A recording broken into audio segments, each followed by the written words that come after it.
Hey, what's going on, my friends? Welcome to today's live cast. It's going to be all about self-healing, which is the very important primary theme right now on the planet, if you haven't noticed.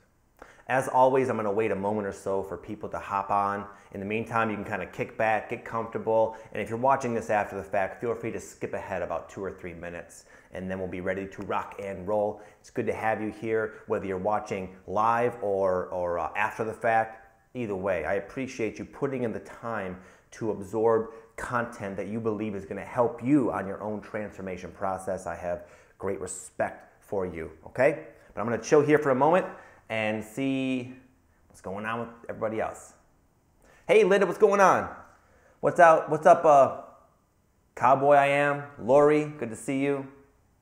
We're just gonna hang out here for a moment and let some people pop on, and then we'll get right into the live cast. If you missed the introduction, it's gonna be all about self-healing, which is like the main theme, not only like right now, but in general, this time we're living in, it's all about healing ourselves, the planet, a lot of healing that needs to go down, and you guys came here, not here, but to the planet to show others how it's done. But first, we must heal ourselves. Haley, what's going on? Good to see you. Okay, I'll wait about 30 more seconds. You guys go ahead and get comfortable, get a sip of water. You know, I take about 45 sips of water during the show, and we'll get right into it, okay?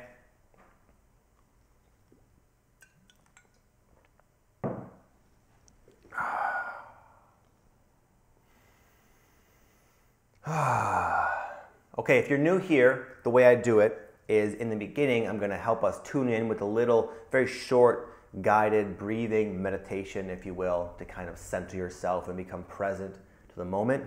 Beyond that, I'll go into the lesson I had prepared, which today is going to be about 5 secrets of self-healing, both energetic and emotional. And then I'll open it up to questions. Okay, you guys ready? Wait for it. Okay, so go ahead and just get comfortable. Put your mind into your body and scan it. You ever do a body scan? You just sort of run your consciousness from your feet, up your shins, up to your knees, your quads, the top of your upper leg. It's personal training lingo there. Your like your midsection, chest, back, shoulders, arms, fingers, neck, face, head. Where is there tension? Ask your intuition right now to direct you to the tension in your physical body. Let's see, where's mine? I can feel it up here as I pay attention. I'm like this. Relax, Victor, relax. Tell your tension to chill, pill, take a relax. And breathe. Now I want you to take a nice deep breath in through your nose and make it a powerful breath. Really get into this. You don't have to make it obnoxious, but really stretch those lungs. They're like a balloon. Take a nice, deep, conscious, focused, powerful breath. Right now, we'll do it together.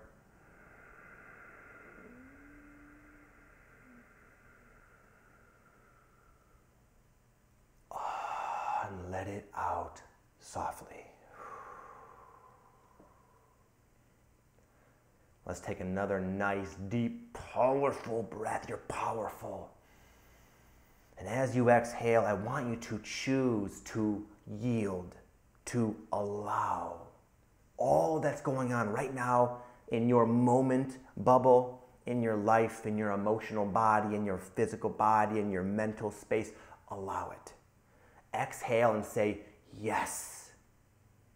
I don't have to like it, all of it, but I'm saying yes to it. I'm allowing. And when you do that, you'll notice yourself feel more at peace. Let's do that again. Nice, deep, powerful breath. Call in the divine prana that is everywhere. Just invite it in to your body to heal you, to uplift you, to energize you, to make it feel really good. Take a nice, deep inhale now. And exhale and say, yes. Smile if you want to get real wild. Yes, I allow. I accept where I'm at right in this very moment of my journey. I accept it. I know it's for a reason. I'm here for a reason. What's happening in my body for a reason. What's happening in my life, all for my greatest good. And I say yes. One last little ritual here. Take a nice deep breath. Call in that powerful, vitalizing energy. And as you exhale, ask, request, demand your intuition come on board. Listen to this whole session, not with your mind, with your intuition. Be on the lookout for anything that might pop out at you that is especially relevant and valuable to you.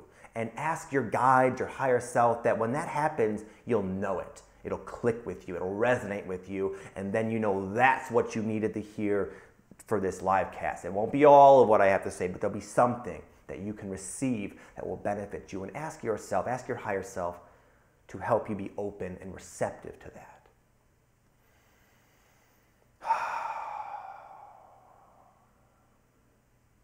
I do the same thing when I'm going to make a video. I ask that whatever needs to come through for the best of you guys comes through. I try to not think of anything when I do this. I try to listen and then translate. Okay, enough warming up. Let's do it. So I was sitting in a ceremony a couple days ago. Some nice woman was placing frog poison on my open wounds. Wow, what a weird sentence there, Vic. I know. See? I did Kambo the other day, and it's a purgative, to say the least. It's a very intense way of clearing away energy and blockages and emotions. And when this was happening to me, it dawned on me, that's what you got to talk about this time, Vic, the self-healing process. Where I'm at now with this whole self-healing thing, I'm in such a different space. I have such a different relationship with it now that is so much more conducive to the time we're living in than I had in the past. And I want to kind of share that with you, because how I used to be, I was looking always for the quick fix, the magic bullet. I was trying to decide or seek out when will I be done. I was resisting this self-healing unfoldment tremendously, causing myself a lot of unrest, because just acting very, very impatiently, wasting time, seeking desperately for the solution, the magic bullet. And I don't really do that anymore. I'm not saying you guys do, but I don't know. I did it a lot, basically. And you would think that the longer you're in this journey, the less healing you need to do. It's more like it's easier. It's more like fine-tuning.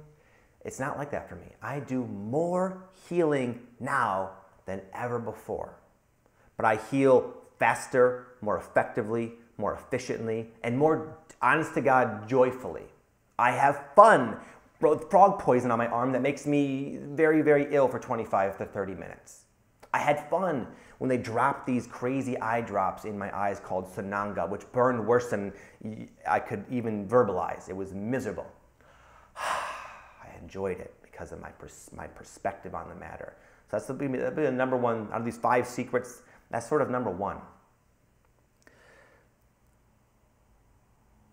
It's to change your, I want to say for your perspective, change your, the way you direct your focus from how do I heal and get it over with to how do I fully embrace it. I think all of you know intuitively that we're living in a time of the great cleanse, the great awakening. And the more you wake up, the more you realize is needed, the more healing becomes evident to you. Not just with other people. First is with other people. Wow, people are negative, they're crazy, I don't like them. But then the more you wake up, the more you realize how much you're a mess, how much healing you need, how big that onion actually is. But like anything in life, when you resist it, it's uncomfortable and unpleasant. But when you embrace it, even this oftentimes challenging self-healing process, when you embrace it, not only do you get good at it, but you're supported by the energy theme of the time you're living in, you can heal faster, you can expand your consciousness faster, raise your frequency faster, improve your life and your sense of inner peace faster when you yield to the inevitability that this is the time of healing. Now, the time of completion is the time of healing. And if you can make your goal to get really good and fast at healing, find ways to heal in a more fun way. I wasn't always doing this kind of stuff, which I find fun now. I let my life unfold and batter me around, and I learn lessons the hard way. Now I do it the conscious way. I choose to take time for healing. So anyways, I'm trying to compel you to accept that you came in a time of self-healing. The good news is if you can go with that and roll with it, embrace it, then even as uncomfortable as it can be, you can have fun with it. You can learn a lot from it, and you can feel a real sense of being at one, like being in sync with life, the life force within you, okay?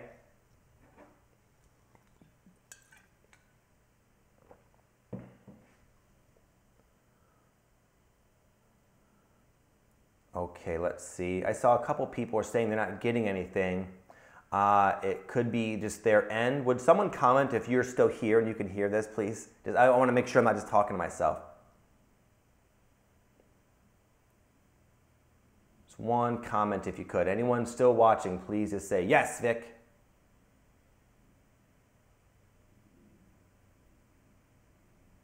Okay, Lori, good. You're here. Okay, sorry for Christine if it's not playing. Just try refreshing the page, okay? We'll hope that you're here. Thanks, guys. Thanks for checking in. Okay. Number 2 is I'm going to go over the 2 different types of healing. This is not Victor's authoritative definition of what healing is, but I think you'll understand.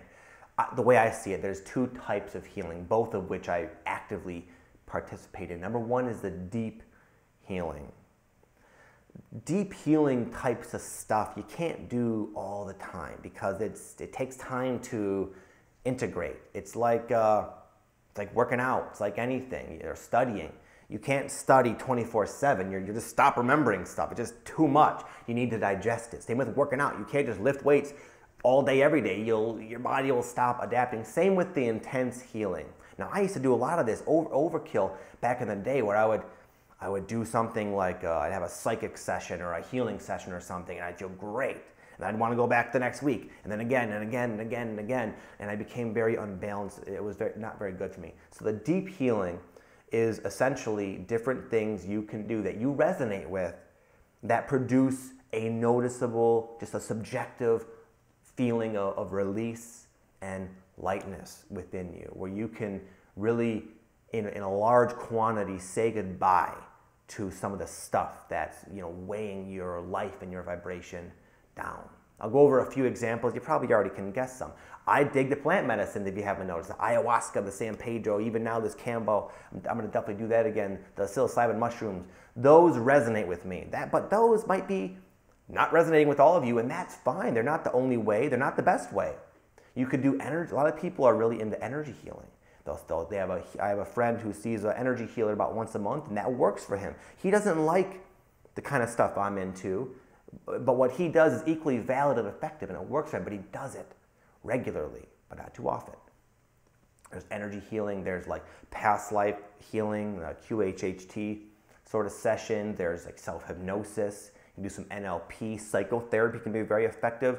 I remember when I was 18, I had a therapist for a while, and it was incredibly helpful. There's no shame in that. If you want to see a therapist, you got to make your actions line up with your own definitions of what you believe will work. I happen to believe and have experienced the plant medicine's working, so I keep doing it because they keep working.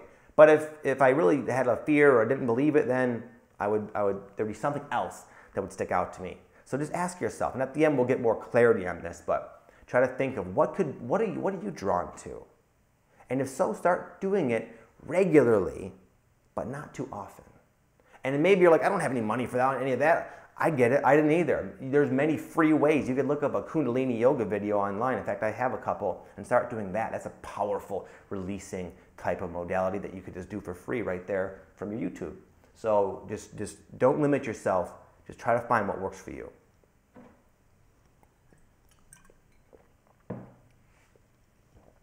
Number 2 is daily. Not daily epic healing or cleansing, but a daily practice, daily energetic management. I admit, I don't know about you guys, but I am not balanced. Not at all. I fluctuate drastically, constantly. My mood, my mindset, my emotions, my energy state, my vibrational frequency as I perceive it is all over the place. But I know when I'm in an ideal state, I have greater access to my potential. I can do everything more productively and effectively and with more joy. And life goes much more synchronistically and smoothly. And of course, conversely, it's the opposite when I'm not feeling my best. So there are some things I do that attune me to my highest vibrational state. And I do them every single day. I don't do them in some kind of like neurotic religious sort of thing where if I'm feeling horrible, I do it anyway because I said I would.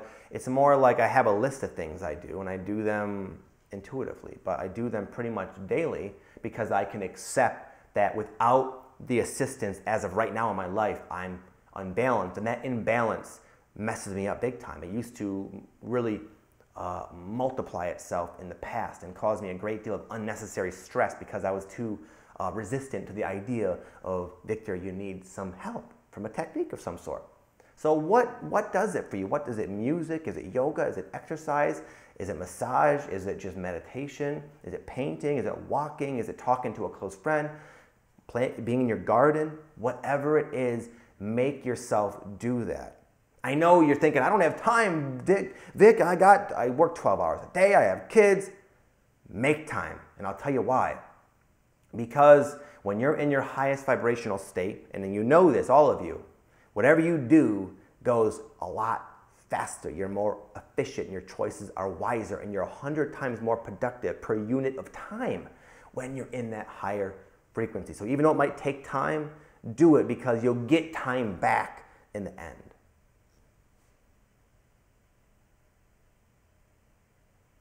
Okay. Here's a very important thing that I must point out. Number 3. You have to self-pace. What I mean by that is that even the daily stuff, because you're so energetically open and sensitive, and this whole healing process is unfolding anyways, without even the necessity of your assistance. So as a result of that, as a result of your higher self setting you up with epic learning lessons, epic cleansings, epic healings already, that's like the platform you're already on. When you start adding in stuff, especially the deep work, it's easy to go overboard and heal beyond your point of keeping up the pace and maintaining a sense of, sanity and balance. Don't get too overzealous with any of this stuff.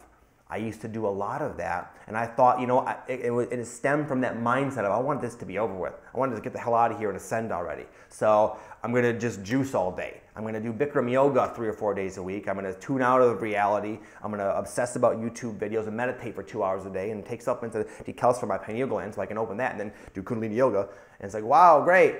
I became so edgy and unbalanced and unhappy, and people didn't want to be around me. I didn't want to be around people, and it was not faster because I dug myself into a hole. And then I eventually had to just sit there and go through a long period of unpleasant integration that I allowed to accumulate. So you want to stay somewhat grounded as best you can. And if you're becoming ungrounded or really bogged down, fatigued, or energetically very sensitive, that's when you want to chill out on this stuff. That though is good for you, mostly, in your situation, it's actually worse because you're going too fast beyond your capability of maintaining yourself. And that's, in the end, slower anyways and very uncomfortable. So just be honest with where you're at and do those 2 things at a pace that works for you. And that's going to fluctuate a lot. There's times where you'll feel compelled to dig in. I got a whole bunch of stuff coming up soon. I have an ayahuasca and a San Pedro coming up in not even a month. And I'm going to Rhythmia for a whole week. And that's a lot, but I trust the timing. That feels right for me. But after that, I'll probably, I'm guessing, take a nice long break to integrate. So you want to kind of have that mindset. It's very important so you can stay to the point where you can like keep your job and be around people and do what you got to do in life.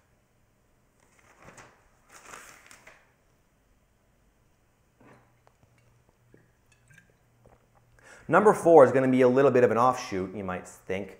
And I wrote down, continue to challenge yourself. And why I say this, and I'll give a quote to kind of back me up on this, is because self-healing takes a tremendous amount of courage. It's not easy. In fact, I would say, I would assume many of you will agree, it's one of the hardest things I've ever done anyway, to face myself, to face my inner pain, my childhood memories, my stored up, trapped up emotions that were painful enough to the point where at some point in my life I chose to compartmentalize them and stuff them away. To choose to unravel Pandora's box of Victor's inner insanity, it's not easy. It hurts. Sometimes it makes me physically sick. So my point is, what you're doing is hard. But like any difficult thing in life, you can do it better and more effectively the stronger you are. And you get strong by doing things that stretch you and challenge you, and then your mind sees, I did that. And you add that little layer of confidence into your aura, and it allows you to heal faster and deeper. Some of the experiences I go into this ayahuasca, I could not have handled in the past, but I take these higher doses and I go in because I've strengthened myself over the years, and I can handle that amount at once. But it wasn't always the case. I had to become stronger. I was not very mature or strong earlier in my life. Even though I became an adult, I was sort of a little child inside. But doing things that have challenged me have made me grow up, kind of like the rite of passage I never received. And if you don't want to take my word for it, take Eleanor Roosevelt. She says, do one thing that scares you every single day. And that's a wise thing, because similar to the self-healing, it's not about, okay, I just want to get strong and then be done with it all, because it would be, I don't want to have to keep doing this. It's a maintenance. It's a constant forward choice to go forward and grow yourself. And what challenges you? It's going to be different. As I mentioned in other live casts, I used to work with a guy who had such a severe agoraphobia that him walking outside of his house and walking 5 houses down his block and coming back, that was him challenging himself. That was probably harder for him than some of the stuff I do. Like this Cambo I did, that was hard. It was, but I feel stronger. It had the healing benefits, but I feel stronger. So that 2 extremes there. Find something that you maybe have been putting off that only because it's uncomfortable, and just do that. Get that done. Make yourself do it. Maybe it's cleaning the garage. I put that off for a long time, and I felt great afterwards. So find something to expand you, and do it most days so you become stronger and more enduring of a human being. And then lastly, number 5, because this can sound like a list of, unfun assignments from Victor, make it fun. Get creative. You're all very creative. I know that. Get creative with this. So usually, I didn't do it today because I felt kind of tired, but usually before I do a live cast, I optimize my state with jumping rope, music, and a little exercise and shadow boxing. That's fun for me. I'll go outside in the sun, play some good music, and it's not like I'm having to will myself to sit in a corner and just repeat a mantra for 45 minutes. At that time of the day, it's not fun. Make it fun. These ceremonies for me, though challenging, are so cool. They're so fun. I meet really interesting people. I just really dig the whole ceremonial aspect. It's so intriguing with the music and all the different cleanses and the Florida water, all these different things they do. It's so nifty to me. It's just so very it's just kind of fun to show up. So find something like that for you. Maybe it's the yoga class down the road you've been putting off. You go and you dig the vibe. You meet some cool people. You're healing, but you're having a good time. It's all about, again, stemming from that core decision to embrace it, though. When you embrace it, you open yourself up to these other possibilities. And that's essentially my my bid on the self-healing. I didn't give you the best healing technique because it's going to be different for everybody. I gave you more of a syntax that you can now apply and put in place into your life, okay? So I had a couple different challenges for you guys based on this premise. Assignment number 1 is to choose your own deep healing modality. And maybe you don't know. Do some research on some of the things I mentioned. Tune into your intuition and go on the internet and research different things that you can do that create sort of a fast-paced healing within you. And you'll know it when you see it. Something will resonate with you and it'll just pop out at you. And then work that into your rhythm, your monthly rhythms or something along those lines, okay? Number 2, if you don't do something every day that puts you in an ideal state of being, you got to do it. Just pick something, okay? And maybe you're a better person than I and you're just really balanced and perfect all the time. If that's the case, let me know your secret. If that's not the case, then accept that you could benefit from doing something that optimizes your energy. And you don't have to believe me, just look back at your life. How does life go when you're in the zone? There are many things that can be fun that you can put yourself in the zone using and then go through life that way. It makes a huge difference because right now we're living in a time where it's very easy to gain momentum. You can very quickly gain momentum in a negative sense. A bad mood leads to bad decisions, leads to guilt, leads to more bad decisions, and it's just a spiral. You could plummet downward, but it doesn't take much to push you upward. So find what works for you and just make yourself do it, okay? There's not a single person I've met that has been at this a long time. I meet a lot of people now. A lot of people reach out to me, and I have a lot of other YouTubers and people that you guys might look up to, and none of them are without some kind of routine they do because they too know it benefits them, okay? And number 3 is a reminder to embrace the journey. Catch yourself when you're resisting, when you're seeking means of ending it or getting through it, or back to the beginning meditation. Say yes to the present moment as best you can. It's not always easy, I know, but I try, and you could try too, okay? That's my piece, my friends. I'm gonna go ahead now and open it up to questions, and there's also some that were pre-submitted. It's nice to have you all here. If you guys have anything you wanna ask me based on this talk or anything in general, now's the time. I'll go through, and if there aren't any, I'll go through and get into the ones that were submitted prior, okay?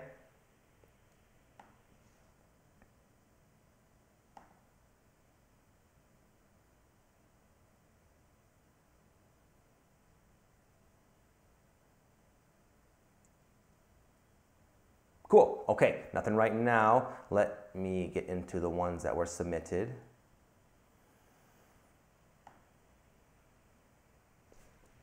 Okay, this one's from Milena. It's her first semester at college, and she's finding that she's triggering everyone. It's a very highly competitive type of scenario she finds herself in. And she's doing her best and everything, but she's finding it very hard to ignore the negativity and what she says the hurt around her. It's distracting her from her studies. So what do you guys do when you're forced? She's not gonna quit college, she wants to be there. What do you do when you're forced to be in an environment like that? So the number 1 thing that came to mind is this, Milena, learn from it. A lot of times, if you haven't noticed, we attract ourselves into scenarios that we're why would I be in this scenario? Why am I in this relationship, this situation that makes me uncomfortable? It triggers me, I trigger them, they trigger me. It's this emotionally challenging experience because you learn very valuable lessons quickly from it. You could read about patience, you could read about acceptance, you can listen all day to meditations that say, yeah, just accept everything. But when you're in a scenario where you're forced to adapt by acceptance, with patience, with understanding, with compassion, that's a much faster to root that into your system. So most of us, almost at all times, have things in our life that cause us to develop those attributes and virtues truly and embody them deeply. So don't look at it how do I ignore it or get through it. You learn from it. Honor why that's all happening for you. It's for a reason.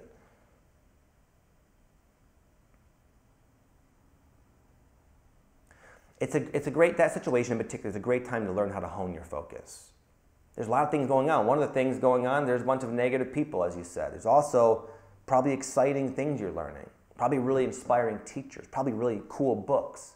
Probably you're just getting smarter, wiser quickly.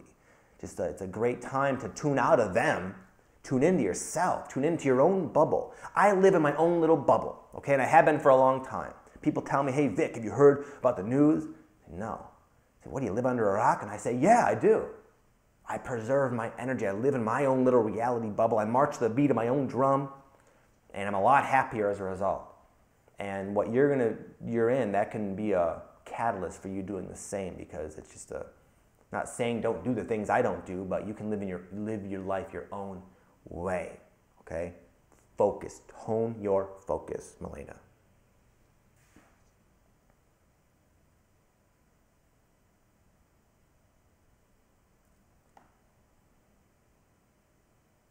Okay, so Cindy, basically she's having trouble with acceptance about her ex-husband who keeps oscillating between what she perceives to be like getting onto the vibe of awakening and ascension and on this like greater, higher path, and also slipping into the darkness, and then she's like trying her best out of just, you know, she's a nice person and loving and she wants to help this person, but it's like really hard.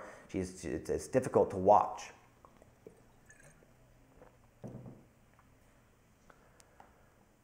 So, Cindy, the best thing, and it sounds like she's sharing a lot of ideas, and sometimes this person will grasp and relate to them, other times not. I'm sure we can all relate. We all have people in our life that we can see sort of teetering on the fence, if you will, and it's not an easy teeter to witness and observe, because we long for them to hop on the ship that's gonna, in our opinion, benefit them. But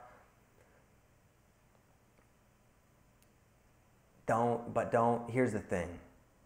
The best chance of helping people is optimizing yourself, shining brightly. But when you invest so much of your energy into other people's choices, it's exhausting, it's draining, it doesn't really work. In fact, it usually has the opposite effect. And then you're being dumbed down to their level rather than shining bright as an option, not a need. What you're doing, what I'm doing, is not the best option. It's just as valid as learning this other way. Going back to Milena, some people say, you know what? There's other ways to learn patience and stuff. But Milena still said, you know what? I want to throw myself into the wolves and learn it quickly and in this way, because that seems intriguing on a higher level to my soul, and that's why I chose it. So your ex-husband, it's like he's at this choice point. It might not be decided yet by his higher self which path he's going to choose, and there's a lot more that goes into the decision than we might think. We equate ascension with best, you know, the opposite with bad and pain, and yeah, from our limited sort of perspective on human level, that is true. But from a higher level, which is what's really influencing these decisions, it's a whole other, there's many other things to consider. But we did here come to help. We do know it's time, essentially, the light workers, you guys, that many people, it's safe to get off the bad train, if you will. But the way you do it, it's not by going onto the train all the time and trying to tell them. It's by riding your train and hopping on top of the train and waving your flag and showing people the evidence of your growth, the evidence of your choice to ride this train. That's what you can do. That's what will feel natural and good for you. And then you know you're doing absolutely everything you can. And then it's up to him. And accept that even if he chooses the latter, it's okay too. You're eternal. He'll get it next time. It's fine. Okay?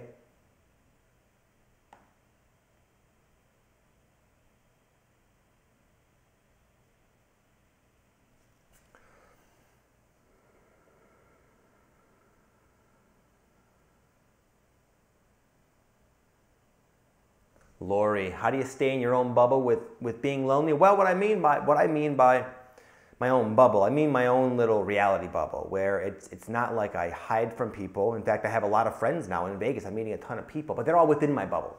I'm just careful of whom I allow into my bubble. If you're lonely, you have to ask yourself a couple things. One of them, is it best for you right now to be alone? A lot of times we are lonely, but that's good for us. I went through a long, lonely period, and I can see there's great value in it because sometimes in the past I would distract myself, ignore my growth with other people. So there was a time when I felt called and life sort of pushed me into a lonely phase, which I resisted heavily. But eventually I realized it was for my own good. So if that's the case, then that's your bubble. But if you just want to meet people, and go out and meet people, okay, it's really that simple. You just put yourself out there, the intention out there, and then take proactive measures to go meet people. I dig these ceremonies that I mentioned, and I'm constantly meeting cool people. My wife has a ton of friends now. It's been fantastic because I'm putting myself in situations where, and it's not for the purpose of meeting people, but I'm putting myself in a situation where there's going to be a likelihood of cool people that I jive with, and then I'm adding to my friend list, okay?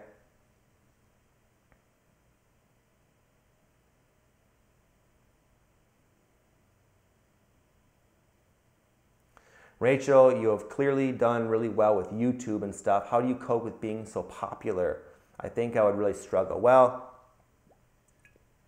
that's come with a lot of times people seek popularity, but it's also been a unique series of challenges and growth adaptations for me. There's been many lessons I've learned about being too high and infatuated with myself, believing my own hype, and also being uncomfortable with the attention, feeling like it's I got this big ship I've created. Now it's like there's the anxiety of how do I keep steering it as it keeps growing? Am I going to be able to handle it?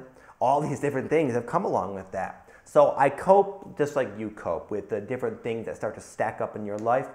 I go through cycles of learning that are relevant to me, and that's what I've done. I still have a lot to learn about this situation, but in general, what helps me with this is getting down to the bare bone, skinny, the basics, is trying to stay focused, not so much on the results of what I do, but on what I do, about this right here, talking to you, writing my blogs and emails and sharing my videos. I try to make it as egoless as possible, and I know if I can do that, I can enjoy it, and then whatever happens, happens. That's what I try to do, okay? It's a learning experience for me, though. A lot of learning has come from this. A lot of unanticipated twists and bends I've had to adapt to, but I'm grateful for that as well, okay? So it's not really a one little trick I can say, okay?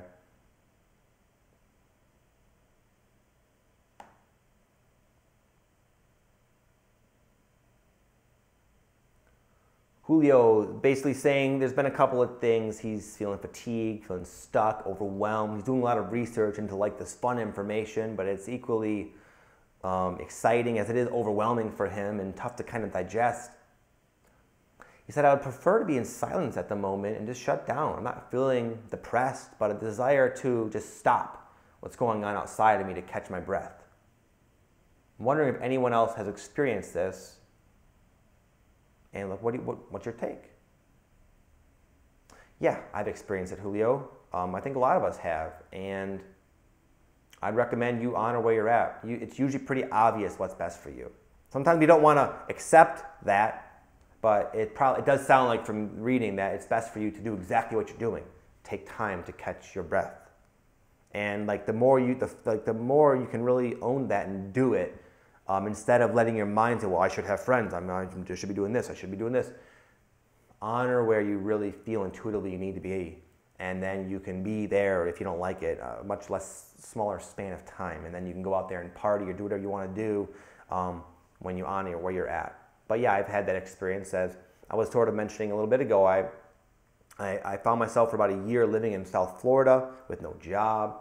The only thing I really did was go to the gym and Whole Foods. I was like, that's all I did. And I felt lonely, like Lori was saying. But I also knew it was for a reason. It was time for me to catch my breath, and I'm glad I did. And once I caught my breath, the tone can shift fast, okay? It was like, oh, I'm just catching my breath. Oh, now it's go time, okay? And sometimes I am nostalgic about that time, even though it was lonely, because now I'd like to catch my breath, and it's not time. That's not the energy of where I'm at right now. Honor where you're at, Julio. It's cool, man. It's normal. It happens.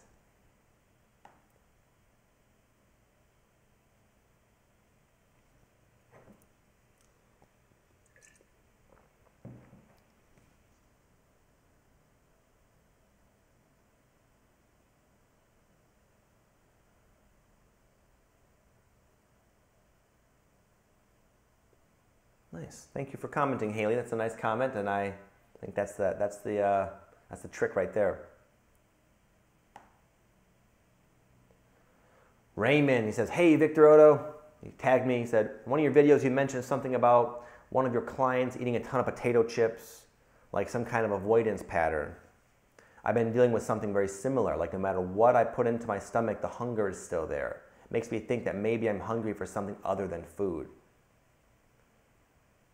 If you can go into detail and how to pinpoint what the issue is, that'd be awesome. Cool.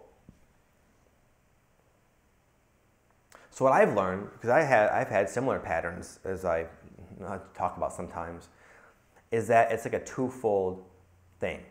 On one hand, there's the deeper reason, the origin of why I started to exhibit that pattern of avoidance to begin with. And recently, I've uncovered that for myself during an ayahuasca ceremony not too long ago.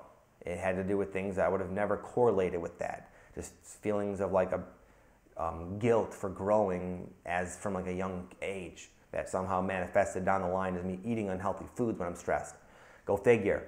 But what I'm finding is now that that's gone, the habit, the bad habit is still there. And now it's a matter of consciously breaking the conditioning. But now I have the freedom where I won't sabotage myself to do that. And it's been working for me nicely. Okay, so that's sort of the syntax for this situation in my experience, that it's usually twofold. There's a deeper reason, but then oftentimes if you have like an addiction or a habit, there's like this psychological wiring in your brain you got to kind of contend with as well to really fully free yourself. So what I would do if I were you, Raymond, I would just ask your higher self. You don't have to label it. When I say ask your higher self, I mean like inquire within your intuition. And you could use any terminology you wish. Ask within. Don't ask your mind. Don't research. Really like pray to God. Pray to just put it out there. Like, I'm ready to let go of this. What's the deal? How do I do that? What's keeping me bound to this habit? What's the deep reason? I want to face it. I want to know what it is so I can release it. Please help me. Put that out in a very sincere, honest, open way, and your life will start to reveal it to you. Sometimes right away, sometimes it takes some time, but it's been put out there, that signal, and you'll attract what you need to get to the core of it. But then you got to deal with it on like the level of a habit. I've read a lot of books about breaking habits, and one of the things that stuck out to me is this. You have to, this goes for any habit, you have to ask yourself, like, what are you getting out of the eating? Like for me, it was a temporary escape. I would be stressed, I would eat unhealthy foods, and while I was eating those unhealthy foods, I was not stressed. I was distracted from it, flooding of dopamine from the sugar, and it gave me a release, a relief, and an escape. And there's nothing inherently wrong with wanting to not feel stressed, but what I was doing, what you're doing, had consequence that I didn't prefer. It became an addictive habit. It led to even worse, feeling worse afterwards. So it wasn't the wisest habit for this issue of mine. But I couldn't just pretend there wasn't the need for release. So what I do now, sometimes I'll jump rope after dinner in the living room. Just jump rope. I have a foam roller. I do things that produce a release, that change my state of being, that release stress, that don't have negative consequences, in fact, only positive ones. I'm in the process of building those neural pathways. So when I feel that feeling, I'm trying to do something else to create that effect that I used to get from the unhealthy food. Okay? That's my take on that. And I have a challenge for you, Raymond. I would set yourself up for like a 30-day challenge. It's sometimes really helpful to have like a finite but long enough amount of time to break a habit. For 30 days, whenever I'm feeling this way, if you write it on your hand, whatever you got to do, I'm going to replace it with this habit. Chips, jump rope. You jump rope. And in the meantime, I'm going to put out that call for the deeper reason of why I go back to the chips. Okay? And that seems to me like it would be a wise approach. Okay?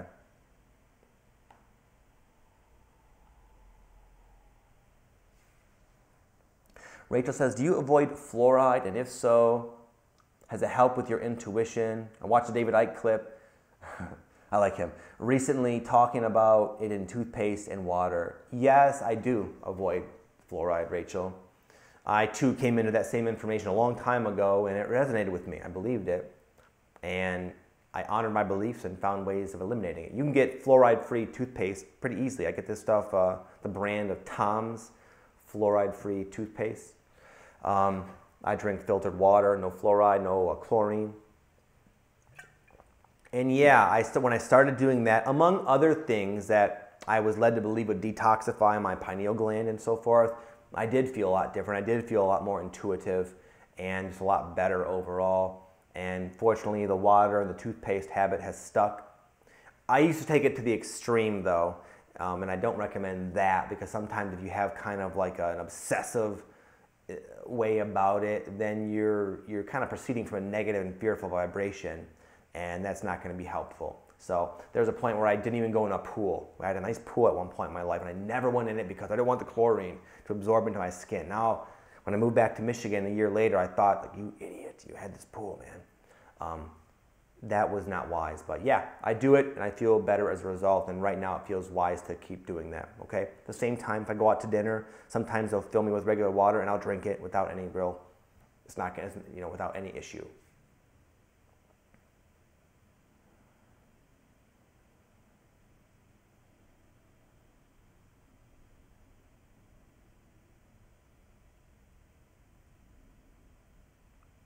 Haley says, is it another part of our healing journey to remove the energy we are carrying that isn't ours?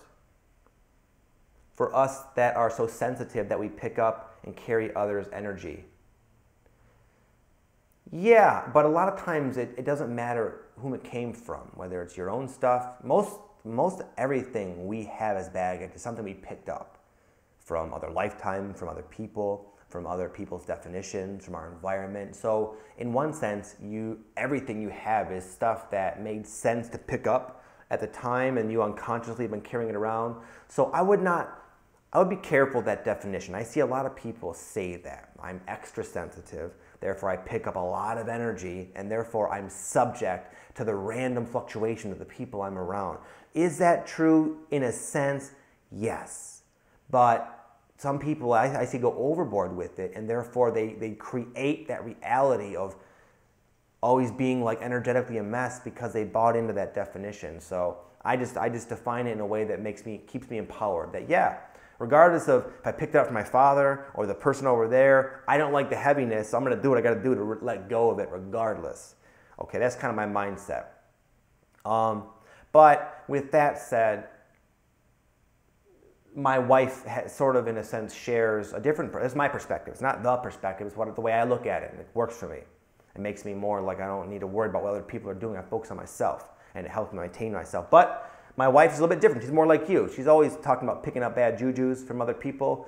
And so what does she do? I actually started doing it, ironically. She just does various cleansing things that she believes helps clear her energy, like before I shot this video, I burned some Palo Santo. It's a very powerful, smells good, like energy clearing thing. I love this Aqua de Floridia or something, the Florida water you can get on Amazon. Has the same effect. You just kind of put it on your hands like this. And it's not about that. It's about the intention and just kind of like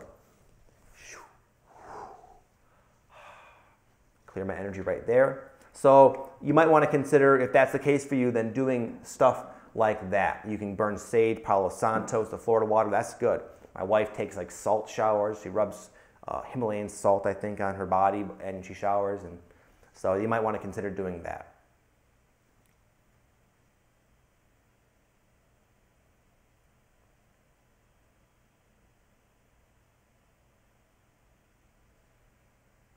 Christine says, Victor, with the plant medicine like ayahuasca, do you have to drink more of it? Do you develop a tolerance if you have it regularly? No, not in my experience. In fact, a lot of people who take it for the first couple of times don't really feel it much.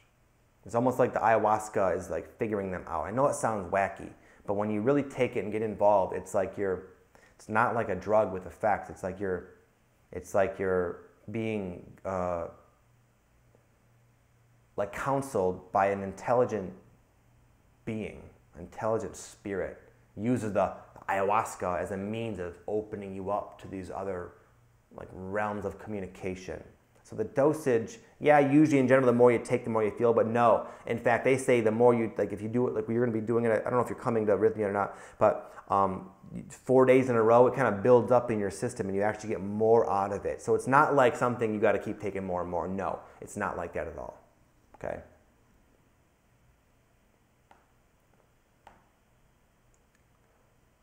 Okay, I got one more. So now's the time. If there's anything you guys want to ask, go ahead and do it now. Otherwise, I have this last question from Michael.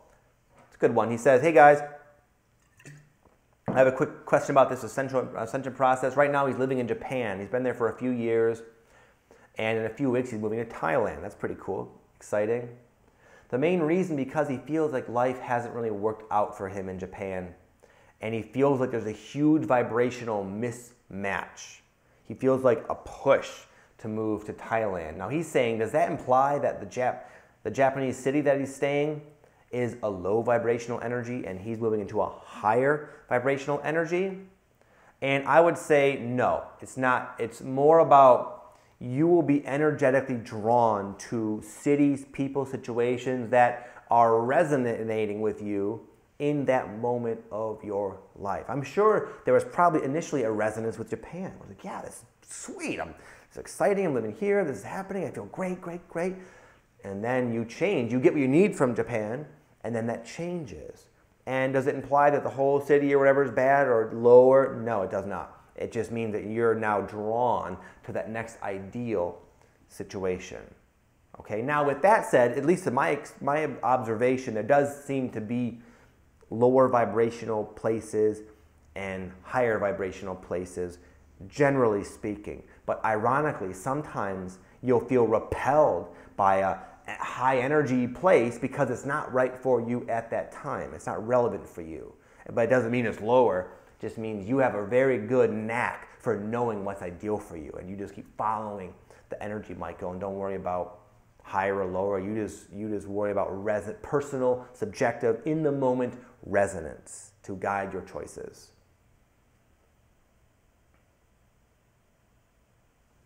Do I think ayahuasca from Lori can help with mental illness and addiction?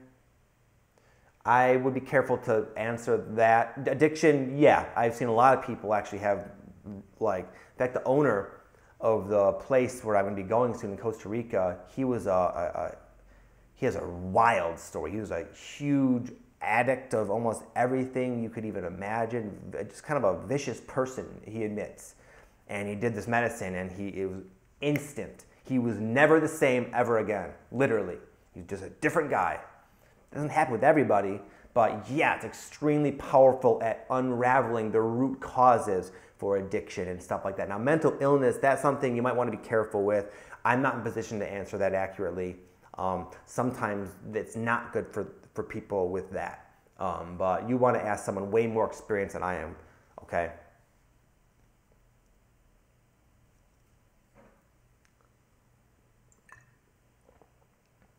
Haley says, so Victor, to sum up part of your response, I'm basically saying that we are the authority over what energy we carry and don't carry. In essence, I had kind of a twofold response. Haley, one of them was saying if you really believe that you pick up other people's energy, maybe you do, then you want to honor that and just do some basic cleansing. I prefer a different perspective. I used to be like that, and I found I didn't like being weary of other people. And I've learned that I can be around negative people, and as long as I accept them fully, nothing sticks to me. I can be aware that this person's got a horrible vibe. And maybe if I was around them for a long time, it would wear off on me a little bit. But because I don't want them to change or their vibe doesn't trigger something in me, there's no accumulation of their energy. I perceive when people infect me with negative vibrations, you'll say just from their bad mood or something, that it's something I can learn from and benefit from, and there's a reason it's happened, and I take full responsibility for it, even if it appears to be from that person, and therefore it empowers me to be able to deal with it. Whether it be a simple brush up, or an ayahuasca ceremony, or just try to work on my acceptance, or whatever. So it's not one or the other, okay? But yeah, I essentially believe that I am the authority of what energies I carry. But I also fully admit that sometimes I'm not aware that I'm carrying other energies, and I'm sure I have plenty backed up just like anybody else. Okay? I know that wasn't exactly what you were asking, but hopefully that helped you a little bit, okay? Okay, listen everybody, good session. I challenge you if you guys were here from the beginning to, again, number one, research your own deep healing modality. Find something that resonates with you and go for it. Try it out. Number two is get something to do a daily checkup, whether it's just the Florida water or meditation or running or painting rocks. It doesn't matter. What puts you in the zone, start doing more of that. You'll gain more time, more energy, more peace, and you'll be in the flow a lot more often, okay? You guys have an amazing weekend. Thank you for showing up. Thank you for being here. I appreciate everything. You guys have an amazing day. Namaste.